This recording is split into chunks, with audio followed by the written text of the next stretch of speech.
We're not going Istanbul. Bernardo Silva, we are live. Good evening to nobody. Oh, the banging. Make the banging stop. We're live.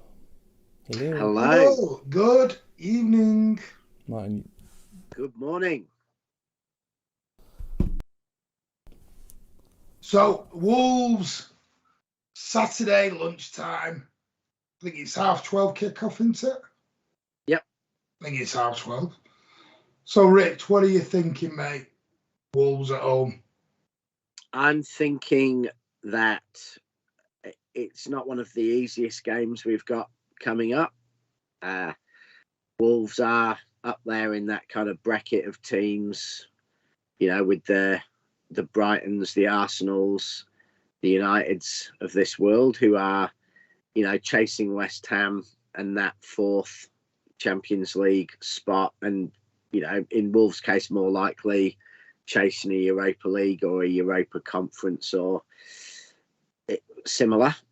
They've been a team that we have struggled with. I know we had a bit of a debate on this show earlier. We have lost 3 of our last 8 games to them, which that's got to be one of our worst losing streaks against any team, right, Rich?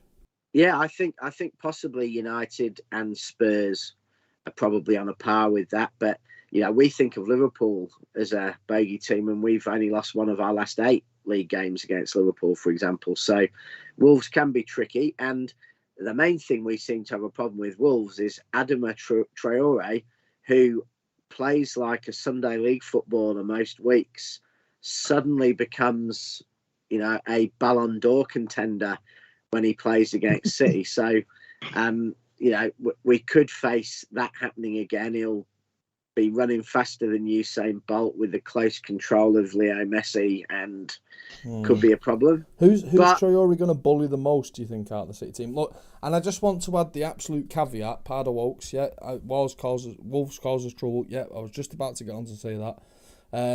I get accused of being a negative Nancy because people don't listen to full sentences, they just cherry pick, but I've been on Watch City versus Wolves over many, many years. One game that instantly came to my mind was a December game against Wolves in 1999 in Division 1, what is now the Championship. We got battered, absolutely battered.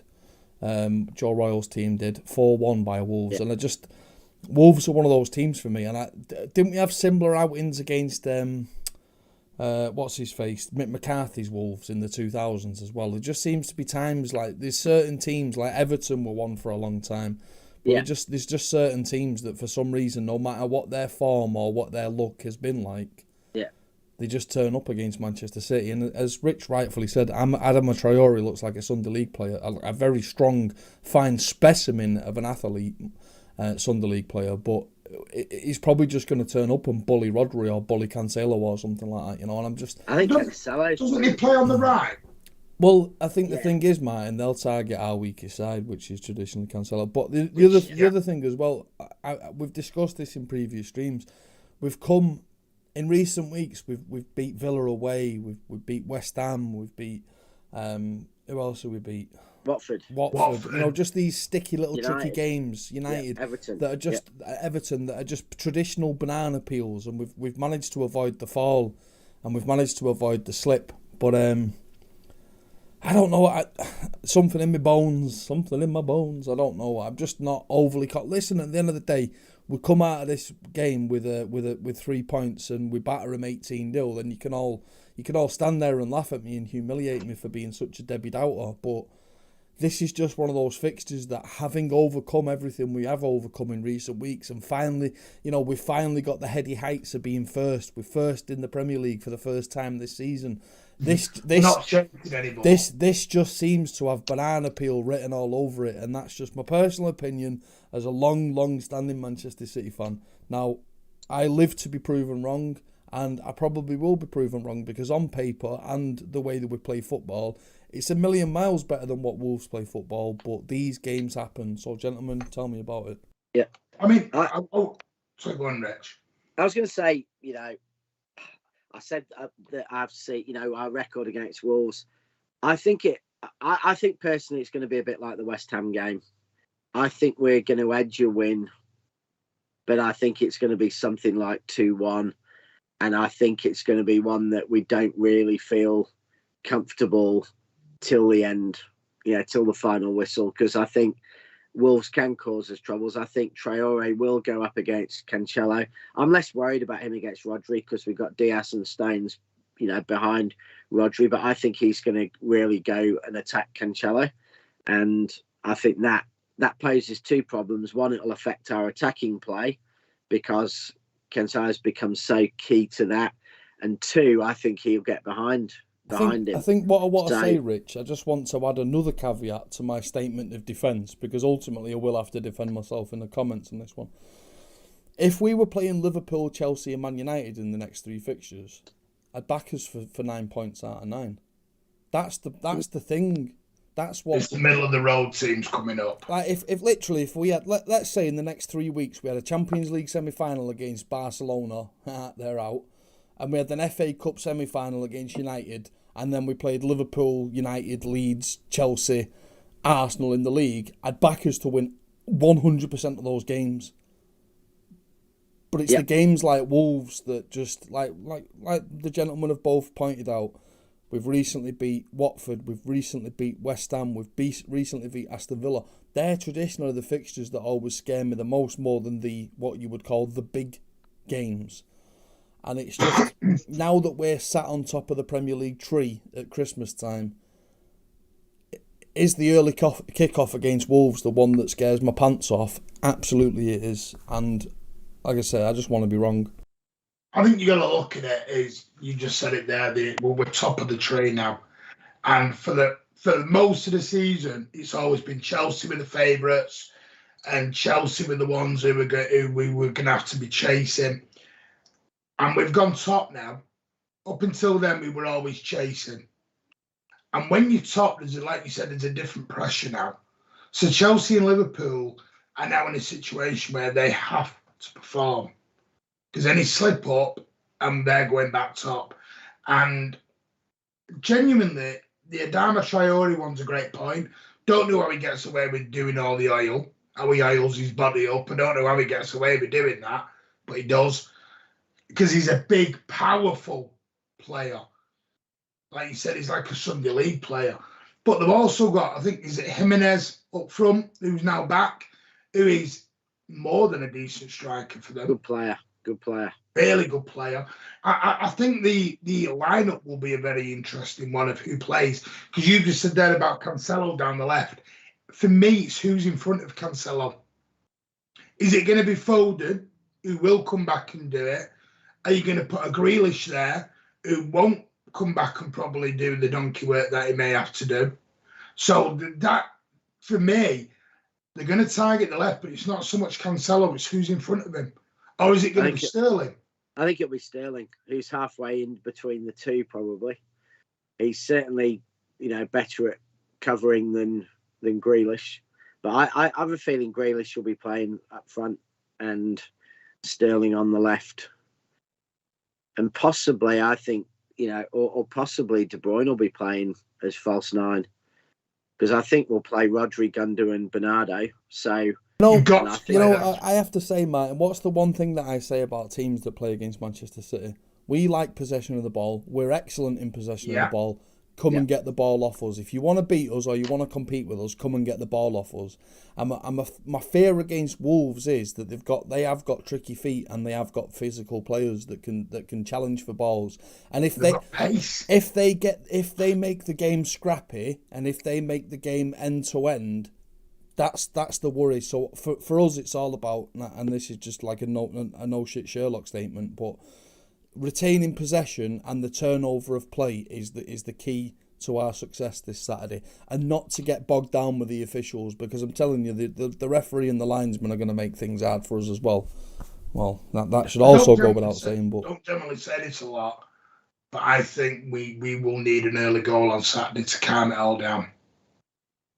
Yeah, that early goal. To take the wind out of Wolves' sails, absolutely. Yeah. Dale Brennan, thanks for joining us, mate. Relax, the Everton days are long gone. They're not, because we got beat by Crystal Palace not that long ago, mate. Yeah. It Do you think happens. that's what it is? Have we still got the Southampton and Crystal Palace in the back of our mind? Because we know there's one of them in us. Well, it's not that there's one of them. Like I said, it's less about the fact that that's in our locker. It's more about the fact that we've been so successful recently, and now we're fighting. Like, listen, up until last week, we were chasing the top of the league. Now we're on the top of the tree. So it's a different. Yeah. It's a different type of pressure. I Yeah. still think ultimately they will come out as winners of this game, but I think it's going to be like a 3-2 or a 1-0 or a 2-1. It's not going to be Yeah. a 3-4-5-0 batter, and I think Wolves are going to make it very Yeah. physical, and they're gonna come at us and stay at us for at least 60, 70 minutes. Like you said, Martin, if we get that goal early doors, if we score in the first 5-10 minutes, which we do struggle to do, we try and score in the first 5-10 minutes, but if we actually manage it, then I think that will completely take the wind out of their sails, and it could be a cricket score. But it's about making that happen and also Do you know not what it is, suffering though? at the hand of them doing it. Worries me slightly a little bit is like, if we don't get that goal, and I know everyone went, it's a dead rubber, don't need to worry about it.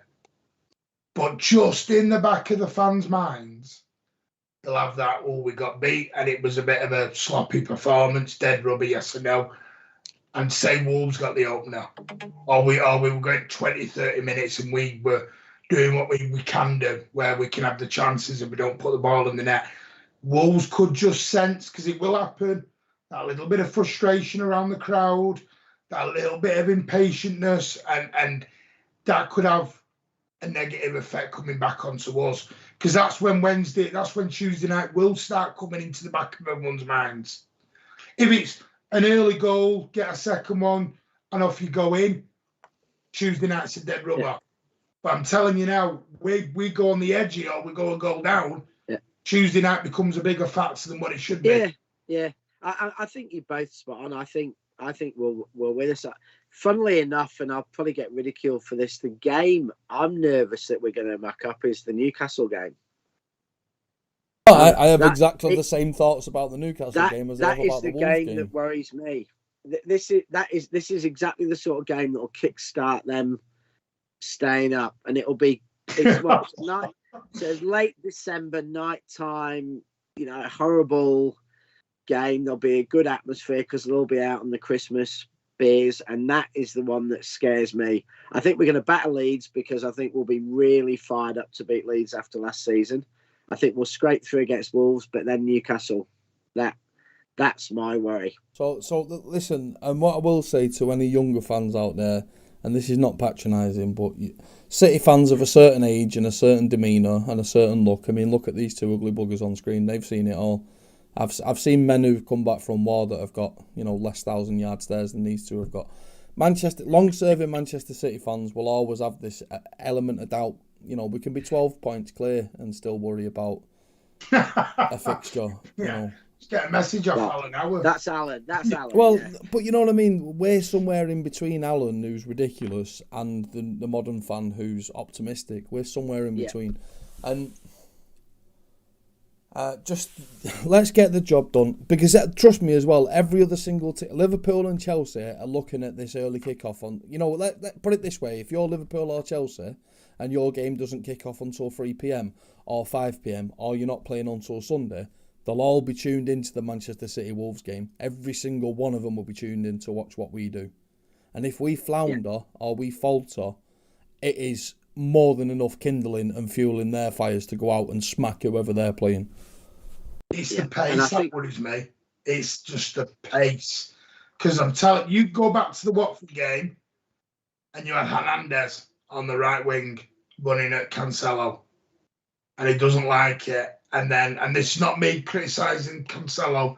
This is me looking at the pace factor. And Adama Traore is probably the same, but a lot stronger. All oiled up, ready to go. Run at you. I tell you, there is somebody, Martin, in this Manchester City squad that has to do a lot of making up to the fans and to the rest of his teammates, and that's Kyle Walker. So Kyle Walker has had a lot of brain farts this season, and especially in the Champions League during the week. So if he starts on Saturday morning, expect him to be like a bat out of hell See, I to wouldn't make do up for that. it. I'd change it. No, With no, Adama no. Traore, I'd drop Walker, I'd put Cancelo to No, right back, no, and I'd no, put no. Laporte to left back. No. You let him prove. I'd have Kyle Laporte. Walker always comes back 10 times stronger when he's made a brain fart, trust me. Secondly to that, who are we expecting to see up front? Jesus, Foden, Grealish. Well, they're saying that the Jesus, latest De team Bruyne, news, Grealish, something. latest team news is Foden and Jesus are both likely to be out. Yeah, but you could say the same. You could say the same thing about De Bruyne as well, though, isn't it? Is he not teeter-tottering on the edge of being fit and not fit? I'm going to throw it out. Leave the lap. No, I'm only joking. I'm going to go for. I think we'll go for Sterling, Grealish, and Mahrez. Personally, I've heard the opposite, Rich. I've read today Jesus is trained. Okay, well, I'd certainly play Jesus if he's. That's who I'd play. Well, so it's Jesus, not Jesus, because he's Portuguese, not Spanish. But so Jesus, I would play because I think against Wolves, particularly, his work rate, his covering, and everything could be invaluable. Gabby Jesus is the kind of guy that could actually get us a penalty as well. I know we don't get penalties, but if that Wolves defence starts bullying his tricky feet, then he'll get us a penalty or two, or at least a free kick or two. And Dale Brennan, just to address what Dale Brennan just said there, if City do win on Saturday, which we will do, Liverpool and Chelsea, the Reds will be up their arse for the rest of the weekend, and you can bet it'll have a knock-on effect. Because I promise you, Jurgen Klopp and Tuchel and all their little clowns, they'll be tuned in, Sky Sports, BT Sports, whatever it's on, hoping and praying, fingers crossed, toes crossed, bollocks crossed, that City will drop points against Wolves. And when we don't, it will unsettle them. I promise you. Especially Chelsea at the minute, because we've seen last night, they've hit a little bit of a blip. They're going through their little bit of a blip patch. And you don't want to be going through your blip while you're playing catch-up. Yeah, it's quite a big blip. I mean, it's not just a Champions League game, but it didn't beat United at home when United were in an absolute mess. Couldn't beat Burnley at home. Lost to West Ham away. I mean, it's quite a big blip. I remember we were talking, it seems like 3-4 weeks ago, about if we went to Old Trafford and didn't win, we could be 8 points behind Chelsea. And suddenly, from looking like we might be 8 points behind, we could be 4 in front. 2 ahead. Yeah, we could be 4 or 5 in front by end of play weekend. So that is a big. It's actually a fairly big dip for Chelsea. If we were in those shoes, we'd all be getting a bit nervous if we were 4 or 5 clear and suddenly. That's a 13. That's a 13-14 point swing in the space of 2 months. Well, it's essentially if they don't start winning again, it is, and it's because during that time Liverpool have had a very good run, City have had a very good run, but it just shows you that a team that a lot of people were saying were going to win the league a month ago, and now looking third favourites. Well, let's be honest, walk the league. There was a lot of walk the leagues going on. Yeah. Chris Sutton was one of them.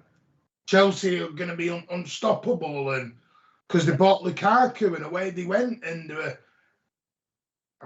the thing is, to me, if we can get over this, especially start with Wolves, 3 points, onto Leeds, onto Leicester, onto Arsenal, onto everyone else. Well, what I'll say, Martin, is you get to the end of January without losing a game. Yeah, we've won the league. And then you buy it's over. It's over. Yeah. Okay, and the second thing I'll say, there's 2 more points I want to make to that. In January, we will sign Haaland, which will guarantee the FA Cup and the Champions League. And the other thing as well is, now I have been a Neanderthal of football because I love our February day out for the League Cup. But not having the pressures of the League Cup and those extra games will pay dividends. We'll have slightly fewer games, which will be disappointing. We'll have slightly fewer trophies in the cabinet. We won't win a quadruple. But that extra time that it buys you between fixtures means that the league will be over by the end of January, and we can focus on the FA Cup and the Champions League and win them both. And aren't Liverpool and Chelsea, aren't they both still in the League Cup? We know that Liverpool traditionally disrespect all domestic trophies. They don't give a shit No, but about they are, domestic isn't it? football. And it's like Yeah, no, I know, but don't. What I'm saying is, Martin, don't count on Liverpool trying.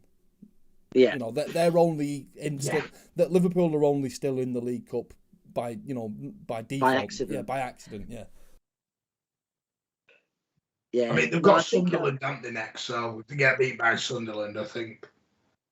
And I think the one thing that gives us an absolute colossal advantage at the moment is Chelsea have almost, there's not many players in their team who know what it's like to actually really compete for the Premier League title week in, week out. It's different to the Champions League. Champions League, you've got to go and win. They've got reasonably favourable draws. They had to really win one game. And, arguably, I think, and I guess the semi. But they haven't really done that week in, week out. And Liverpool have done that. But ultimately, in the only ones that were remotely close and the only ones where there's actually fans at the games, Liverpool missed out. So they know that they can try and put pressure on City and City respond to that. And so for both those clubs, Liverpool have got the fact that they've won one title in the last 30 years, but one of these last 4 years where City and Liverpool have been the top dogs, we've won 3 and they've won 1, and that was the dud season. Martin might be able to give me an immediate answer to this one, but was the last time that we were at the top of the league before Christmas in the 2011-2012 season, where we ended up on a bit of a wobble? Did we do it in 14 as well with Liverpool? We went on a bit of a wobble in both, didn't we, after Christmas, but then we just recovered that 9-point gap. It was more the March, April time where we sort of... It was around the Easter-ish time. Yeah. Because remember, we got beat by Arsenal, and then United went 8 points, and then we got beat by Liverpool, I think, in March or April, and they went rip-roaring ahead. And I think Richard's bang on, like you just said, Rob, on there. Comes down to when you've done it before. Yeah. You've done it before. I think the Centurion season, Rob. Well, that's what I'm saying though. But if you look in isolation, at the one time Liverpool have won the league, nobody they had no competition. Yeah, and I don't mean that disrespectfully, but what I don't mean that disrespectfully to City, Chelsea, anyone else who might have been competing that season. What I mean is Liverpool have never had to deal with pressure. it was clear. Other than when they've bottled it, is what I'm saying. Other than when they've bottled it. When they've bottled it, they failed to deal with the pressure. But ultimately, when they won the league, when it didn't count, there was no pressure. We know exactly how to deal with that pressure and how to overcome it and how to win titles. And I think the amazing thing was, I think was it 19, Liverpool didn't bottle it. We just did not give them 1 millimetre. We didn't, they actually had an incredible run of results into the end of the season, but we put our foot down, won 14 consecutive games, and we did not give them a look in. No, I agree with that. That's what you talk about the early games. In 19, we had the early games, we had the late games, but when we had the early games, we got the win. Wasn't it something stupid like we got the win? Did we win 14 and they won 13 on the bout? Yeah. We were literally going toe for toe. Yeah. Right until that was the season like Aguero we got the knockout. Yeah, we got the knockout, and that ultimately huge psychological advantage. 2014 up against them, we got the knockout. So when it has been close, and I'd say 18 and last year weren't really close, and obviously the title they won wasn't close, but they know they need to be 7-8 points clear of us at Christmas to feel confident of going ahead and doing it. Can I just bring it back to the Wolves thing just very quickly? If you look at their last few results, they've not scored in the last 3. They've had a couple of 0-0s. Well, typical City says they're going to get a goal in 30 seconds then. Probably.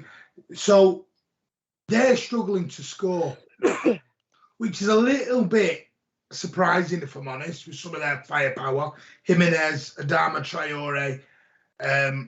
They've got some great midfielders. I know Martinho's getting on. They've also got, is it Navas? Jesus, what's he called? The guy in the Neves. Neves, yeah. They have got some, and he was linked with ourselves in United at one point.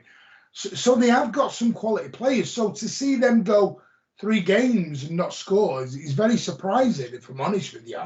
So is that an omen of they're going to come and score against us quite easily, or are we don't score many.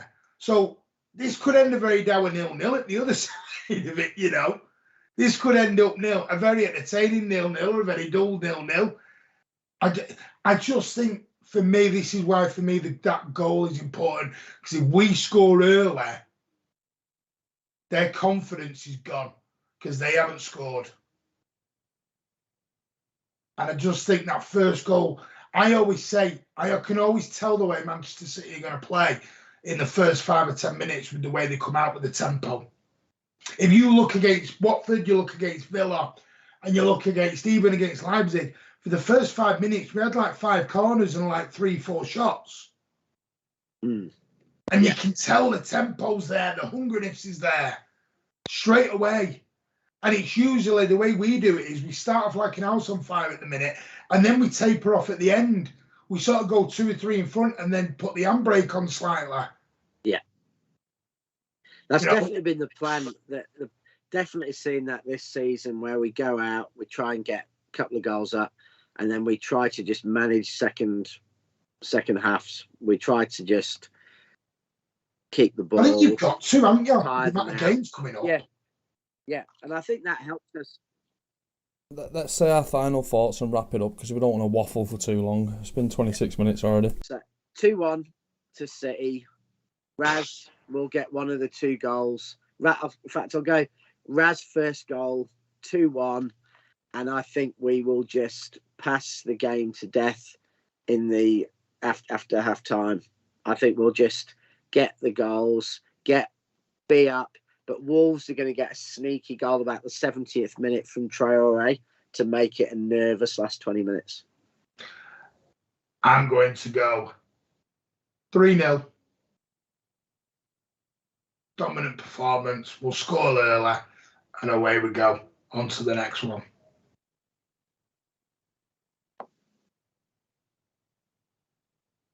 Gentlemen, pleasure as always. We'll see you. Thank you very next much. one. Thank you very much. Thanks everyone for watching. Bye-bye.